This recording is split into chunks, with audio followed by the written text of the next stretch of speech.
ዝና ተስፋ የቆረጠ ይመስላል፣ ግን ደግሞ መሸነፍ አይፈልግም። በተለይ ደግሞ የብሩክን ወንድም ካገኘ በኋላ ሁሉም እንዳጋጣሚውን እየተጠቀምኩ እያጠቁኝ ነው፣ ጥላቶችን እያንዳንዳቸውን የሆነ ነገር ማድረግ አለብኝ ብሎ በተለይ ደግሞ ይች ማህሌት ተብዬዋ እያናደደችው ጉሮሮዋን ይዞ ለምን አባሽ ሂደሽ ቤት ሂደሽ ማን ተናገር ያለሽ ስሪ ያልተባልሽውንና ተናገር ያልተባልሽውን ሄደሽ ማን ተናገር ያለሽ ብሎ ጉሮሮዋን ይዞ በቃ ሊገላት ምንም አልቀረው። ሰው አየኝ አላየኝ አላለም ነበር። መሀል ከተማ ሬስቶራንት ሊጠቀሙ ገብተው ግራና ቀኝ ሰው በሞላበት ጉሮሮዋን ይዞ ያስጨንቃታል። እኔ ነኝ ማንም አይነካኝም ብሎ አስቦ ነው መሰል። በኋላ ምን እየሰራ እንደሆኑ ስለገባው ነው መሰል ዞር ዞር ሲል ለካ በሰው ተከቧለ። ለቀቃት። አንቺ ልጅ መቼ ነው የሚገባሽ? ቆይ ቅንጭላትሽ አይሰራም እንዴ? እያለ ከጥፍሯ እስከ ፀጉሯ በስድብ አከናነባት። ውርዴታም የሆነችው ማህሌት በዛ አልበቃትም። ስድቡን ጠጥታ ይቅርታ ጠይቃ እሺ ብላ ሁለተኛ የለመደኝም ብላ ድጋሜ ሉላን እንዴት መያዝ እንዳለባቸው ሞገስን እንዴት ማግኘት እንዳለባቸው አቅደው እደውልልሻለሁ ብሎ ተለያይተዋል። ከሩታ ጋር ከኤፍራታ ጋር ስትገናኝ ያለውና የተፈጠረውን ነገር ነገረቻት። በቃ ይሄ ዝና የሚባለው አንድ ቀን እኮ ሳይገለኝ አይቀርም። የሆነ ነገር በተሳሳኩ ቁጥር ዘሎ ጉሮሬ ላይ ነው የሚቆመው።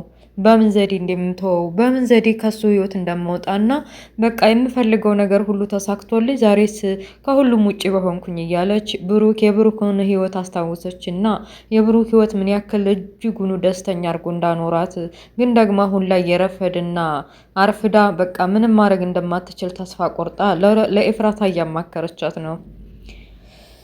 የብሩክ ወንድም መድብል የሆነ ነገር ማድረግ አለብን ብሎ ዲያጣ የኤፍራታን ቤት አውቀዋለሁ ብላ ለመጠቆም መንገድ ላይ እየሄዱ ነው።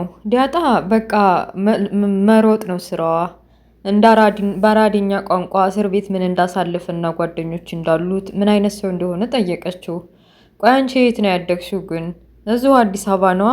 ቱጃር ነው ማን የሚሉት አባቴ ቱጃር ነው እያለች ስለ አባቷ መዝርዝር ጀመረች። ብቻ መድብል ጥሩ ልጅ ነሽ፣ ለእኔ ዙሮ ተመችተሽኛል እያለ እያደነቃት ነበር። ኧረ እባክህ በል ቶሎ እንሂድ፣ ኤፍራታ የምትባለው ሳታመልጠን እያሉ ጠደፍ እያሉ ሄዱ። ኤፍራታንም የቀጠሩበት ሬስቶራንት ውስጥ አገኟትና ኤፍራታ ፈራተባ እያለች ለመጀመሪያ የምታየውን መድብልን ተገናኘች። ዲያጣም አትፍሪ፣ መድብል በጣም ጀግናና እንደ ወንድሙ እንደ ብሩክ ወንዳ ወንድ የሆነ ነው። ማለቴ ዝና ምናምን ቢያስፈራራሽ እና ማህሌት እንኳ የሆነ ነገር ያደርጉኛል ብለሽ ከፈራሽ አትፍሪ፣ እኔም አለሁ እሱም አለ። ስለዚህ የሚጠይቅሽን መረጃ እያንዳንዱ የምታውቂውን ንገሪው አለቻት። እሺ የምትጠይቁኝ ምንድን ነው? የሆነ የሚያስፈራ ነገር አለው አለች። መድብል እኛ የምናሰራሽ በነፃ አይደለም፣ የምትሰጭንን መረጃ እያንዳንዱ ገንዘብ እንሰጥሻለን። አንቺ ብቻ በጥንቃቄ ከኛ ጋር ሆነሽ ስሪ እና ደግሞ ከዚህ ከተጨማለቀ ህይወት እነሱ ጋር እንደዚህ ወንጀል እየሰራሽ ከምትኖሪ ለምን እኛ ጋር ጥሩ ስራ እየሰራሽ ከዚህ ህይወት አትላቀቂም? እና የሆነ ነገር ያደርጉሻል ከተባለ እኛ እንደንልሽ እና ስለ ብሩክ ሰሞኑ እንደጠፋ ታውቂያለሽ።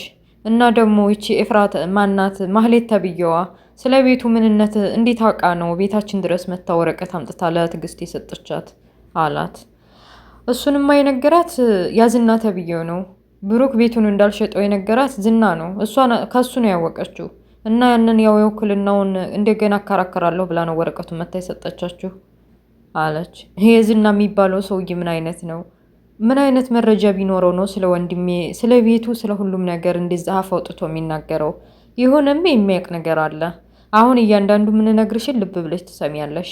አንቺ ማህሌትን ያው እህቷ አምነሽ ጓደኛዋ አምነሽ አብራችሁ እየኖራችሁ ነው። እያንዳንዷ የምታወራውን ከዝና ጋር የምታደርገውን እያንዳንዷን ነገር ትከታተይልናለሽ። እሷ ጋር ያገኘሽውን መረጃ ለእኛ ታቀብይናለሽ።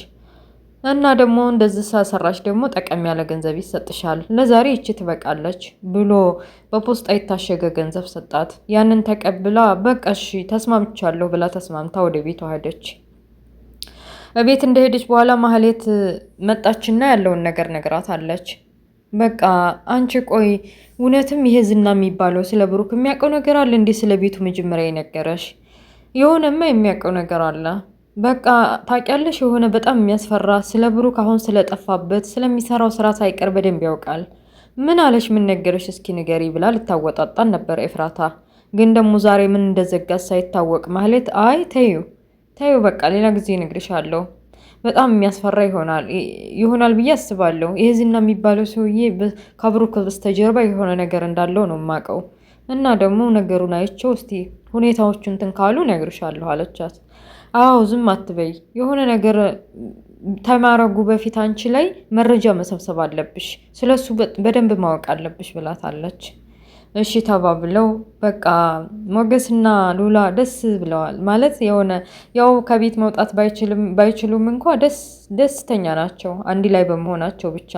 እሱ እንደ ጓደኞቹ ውጭ ላይ ሄዶ ስራ እየሰራ እንዳባወራ ከውጭ ወደ ቤት መምጣት ቢፈልግም እንኳ ትንሽ ነገሮች እስከሚረጋጉ ድረስ ቤቱ ነው አለ እና በቃ እወድሻለሁ በለኝ እንዴ አንቺ ሰው፣ ይሄን ነገር የሚደጋግሚው ዝና ናፍቆሽ ነው እንዴ? መቀናቱ ነው? አይ ገርመሽኝ እኮ ነው። ምን ገርማለሁ? አረ ደግሞ ሳልነግርህ ኬክ ናፍቆኛል፣ ኬክ ፈልጋለሁ፣ እስኪ ኬክ ጋብዘኝ አለች። እንዴ ውጭ ነው ቤት? ውጭ ቢሆን ደስ ይለኛል፣ ግን ደግሞ ያዝና ተብዬው ይዘናለ። ከሁሉም ደግሞ ቤት አምጣልኝ፣ ችግር የለውም። ውጭ እንደጋበዝከኝ እቆርጥረዋለሁ አለች። ውጭ ብሄድ ያንተ ሚስት፣ ያንተ ጓደኛ፣ ያንተ ፍቅረኛ መሆኔን ህዝቡ ቢያቅልኝ ደስ ይለኛል። በቃ ባንተ ኮራለሁ አለችው። እና ለምን ችግር አለው? በቃ እንደማንም ሹልክ ብለን ይዤ ጋብዝሻለሁኝ። በዛውም ዲያጣን እጠራታለሁ። የገንዘቡ ጉዳይ ከሆነ የሚያሳስብም ማለት ነው። እሷ እንትን ታመልጣልናለች። ተሰራፋ ነው ከምንድነው ከቲኤም ትስብልናለች። ወይ ጉድ! የአረብኛውና ወደ አማርኛው ሊቀላቀልብኝ እኮ ነው። እሺ ደግ ተባብለው ፏ ብለው ወጡ። ውይ ደስ ሲል ኬኮ ቤት እና ሬስቶራንቱ ቤት ያሳለፉት ጊዜ ደስ ይል ነበር። ሩት በተለይ ዳጣ ጥሩ ቤተሰቦች፣ ጥሩ ጓደኞች ያገኘች መስሏት ደስ ይላል። የሆነ ኬክ ሊበሉ ወጥተው ግን ደግሞ ፌ ብለው ተጫዋውተው ተለያይተዋል። በሰላም እቤታቸው ዝና ሳያገኛቸው ወደ ቤታቸው ተመልሰዋል። በሌላ በኩል በቃ ያቺ ትዕግስት የብሩክ ነገር አሳስቧታል። ቆይኔ ሽማግሌ ላክ ስላልኩት ነው በዛ ተቀይሞኝ ነው እያለች መተከዟን ማሰላሰሏን ስለሱ መጨነቋን አላቆመችም። በመሀል ቤቷን እያጸዳች ሶፋውን ብድግ አርጋ እያጸዳች የሆነ አዲስ ነገር አገኘች። ቲሸርቱ ላይ በደም የተቀላቀለ ነበር። ያው ከዚህ በፊት ምሳሌ ያማ ስለነበር ቶሎ ብሎ ወደ ሐኪም ቤት ይዟ ሲሄድ የለበሰው ልብስ ነበር። እሷ ግን ሌላ ነገር አስባ ነው ብሩክ የሆነ ነገር ሆኖ ይሁን እንደዚህ የቲሸርቱ ደም በደም የሆነው ብላ አስባ ድንግጥ ብላ ጩኸቷ አለቀቀችው። ምሳሌ መታ እንድትረጋጋ ነገረቻት። ይሄ ደም እኮ የኔ ነው፣ በቀደም ሕክምና ከመታከሜ በፊት አባዬ እኔን አሞኝ ሐኪም ቤት ይዞ ሲሄድ የነካው ነው። ምን ሆነሽ ነው እንደዚህ የምትጮሂው? ደግሞ የተረበሽ ትመስላለች ብላ አረጋግታታለች። መድብል ወንድሙን እንዴት ማግኘት እንዳለበት እያሰበ ነው። በቃ ያው የተረጋጋ ይመስላል፣ ግን ደግሞ ተረጋግቼ ወንድሜ የማገኛ መንገድ መፈለግ አለብኝ ብሎ ነው መሰል ወደ ወንድሙ ክላስ ገብቶ በጀርባው ጋደም ብሎ መጽሐፍ ማንበብ ይወዳል መሰለኝ እያነበበ ነበር። እያለቀሰች የተርበተበተችው የጨነቃትና የጠበባት ትዕግስት ነይ እስኪ ነይ ወደዚህ አላት። ምን ሆነሽ ነው እንደዚህ ፊትሽ የጠቋቆረው? አይንሽ እንደዚህ የሆነው? እያለቀሽ ነበር ማለት ነው? ምን ሆነሽ ነው? እኔ እንጃ፣ ያው ማን ሊሆን ይችላል? የጋሼ ነገር ነዋ። ቤቱ ጭር አለ። ስንት ጊዜው ከሄደ ስልኩም ጠፋ። ምንም ጭምጭምታ ስለሱ ስላላገኘን ግራ ቢገባኝ እኮ ነው አለች። እንደዚህ ማሰቧ ገርሞታል። ጉድ እኮ ነው።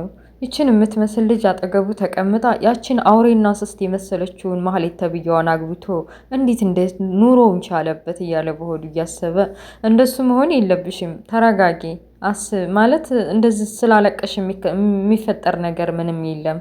ይልቅ እንደውም በግራና በቀኝ ተውተው ብለን የእሱን መገኛ መንገድ ማግኘት ነው የሚሻለን። እኛ ብንል እዚህ ቤት ተቀምጠን ለሱ ምንም ጥቅም የለውም። እና ደግሞ ያው የእሱን ነገር እስር ቤት እየመጣ የተመላለሰ አንቺ ምን ያክል ከጎን ቁመሽ ስቃይ እንዳሳለፍሽ ነግሮኛል። እና በዚሁ ወንድሜ ስለተከባከብሽልኝ እያለ በቃ ወንድሙ ጋር ምን አይነት ግንኙነት እንዳለው ሊያወጣጣት ነበር። እሷ ሲጀመር ስለሱ ስለ ብሩክ መጥፋት ስላስጨነቃት እንደዚህ ያለ ነገር አላሰበችው። ዝና መሸነፉ ማመን ባይፈልግም እንኳ እንደዚህ መሸነፏን ጣጥቶታል፣ አቃጥሎታል። መድብል ብሩክ እጅ አለመስጠታቸውና በእነሱ እጅ መደብደቡ በቃ የበታችነት አድርጎታል። ብቻውን ቁጭ ብሎ በመጀመሪያ እንደዛ ስትፈራኝና ስትንቀጠቀጥ የነበረው በስሬ ያደረግኳት እንደፈለግኩ የማዛት ሉላ ከአጠገቤ ጠፍታ ደንደሴም ብላ ጠፋች። ከዛ ሞገስም ይኸው እንደፈለገ ሚስቱ እንደ ሚስቱ አድርጎ ሚስቴን ከእጅ ቀምቶ እንደፈለገ ያረጋታል። ከዛ ሲቀጥል ብሩክ ተጋፍጦኝ ስንት ደብድቦኛል። አሁን ደግሞ መድብል እነዚህን ጥላቶችን የሆነ ነገር አድርጌ ካልደመሰስኳቸው እኔ ማነት ስዬ ልጅ አይደለም እያለ ጉራውን ነዘነዘ። ብቻ ብዙ በተለይ ደግሞ ሉላ በእጁ ከገባች ምን ያክል እንደሚያሰቃያት በውስጡ እያሰበ በቃ እስከሚያገኛት ቸኩሏል። ይህ በዚህ የተናደደው ወደ ሬስቶራንት ወደ ግሮሰሪ ገብቶ በቃ 5-6 ይሆናል ቢራውን እስተነ ጥንቢላው ጠጥቶ ስክር ብሎ ጠንብዟል። በመሀል ለመሀል የደውሎ ነው መሰል ፏ ብትን ብላ መታለች። ምን ሆነ ነው እንደዚህ የሆንከው እስከዚህ ድረስ ብላ ጠየቀችው። እና በመሀልም ስለ ሉላ አንስተው አንተ ቆይቺ ሉላ የምትባለው እያለች ስለ እሷ መጥፎነት ልታነሳበት ሞከረች። እሱም የእሷን ወሬ ተሰምቶ እኮ ልክ ነሽ እኮን ያሞላቅቄ ይዣት እያለ ምን ያክል እንደሚያሰቃያት ረሳው መሰለኝ። እሱ በእሱ ቤት አሁን እያሞላቀቀ እያዴላ እያሳቀ ደስተኛ አድርጎ ያኖራት መስሎታል። እና ስክር ያለውን ደግፋ ወደ ቤት ይዛው ሄደች። እተንጣለል አልጋው ላይ ማስተኛችው። በመሀል አብሬው አድሬ ልጅ ካረገዝኩለት ለልጁ ሲል አንከባክቦ ሚስቶ ያደርገኛል ብላ አስባ ነበር ማህሌት ተብዬዋ። ግን ደግሞ እያንዳንዱ የምፈጽመውንና የምሰራውን ነገር ለኤፍራታ ካላማከረች አይሆንላትም መሰለኝ። እሷ ጋር ደውላ እማን ጋር እንደሆነ ገምች እስኪ ብላ መቀለድ ጀመረች። እኔ ምን አውቄ፣ ቶሎ ካልመጣሽ ይሄንን በር ጠርቅሜ እዛው ታድሪያለሽ። የቱ ነሽ ነው አለቻት ኤፍራታ። ማን ጋር በሆን ይሻላል? እዝና ጋነኛ ስክር ብሎ በቃ ቤቱ አብረን ልናድር ነው እና በዛውም በቃ እርግዤ አረግዛለሁ አለች። አረ ማርገዙ ይቅርና ተረጋጊ። ይልቅ በሞባይሉ ውስጥ ምን እንዳለ ምን እንደሚሰራ እያንዳንዱ ነገር አጣርተሽ መረጃ ብትይዢ ነው የሚሻልሽ። ላንቺም ይጠቅምሻል። በየጊዜው ጉሮሮሽን እያነቀ እንደዛ አድርጊው ከሚልሽ የሆነ መረጃ ከሱ ላይ ይዘሽ በዛ ብታስፈራሪው ይሻላል አለቻት። ቆቋ ማለት ነው። በእሷ ቢለነ መድብልም ስላስጠነቀቃት እያንዳንዱ እርምጃ ከነማህሌት መረጃ አምጪ ብለው ስለነገሯት ጊዜውንና ሰዓቱን ልጠቀምበት ብላ አስባ ነው። አዎ ታውቂያለሽ፣ እሱ ነገር ትዝ አላለኝም ብላ ሞባይሉን እንደማንም ከኪሱ አውጥታ ሞባይሉ በኮድ በአሻራ የተዘጋ ነው። በኮድ ብትለው እምቢ አላት። እስኪ አሻራውን ልሞክር ብላ የፊቱን አሻራ ሞክራ ሳይከፈትላት አይቀርም። እንደዚህ እያረገች አጅሬው መንቀሰቀሰው ሳይባል ድንገት ብንን ብሎ ፍጥጥ አለ።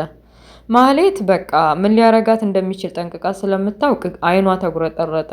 ድራማው እዚህ ላይ ያበቃል። እንግዲህ ጎሮሮዋን ይዞ በዛ በንትን ሉላን በሚያሰቃይበት ጅራፍ ጀርባዋን እያለ እንደሚያሰቃያት ነው እንግዲህ ይቅርታ የምትለው ስለማታምን ስለማያምናት እና ውድ ቤተሰቦችዬ ላይክ፣ ሸር፣ ሰብስክራይብ ማድረጋችሁን እንዳትረሱ። ለቤት አዲስ የሆናችሁ ነባሮች ላይክ ሸር አድርጉ። ስለነበረ ቆይታ ከልብ አመሰግናለሁ።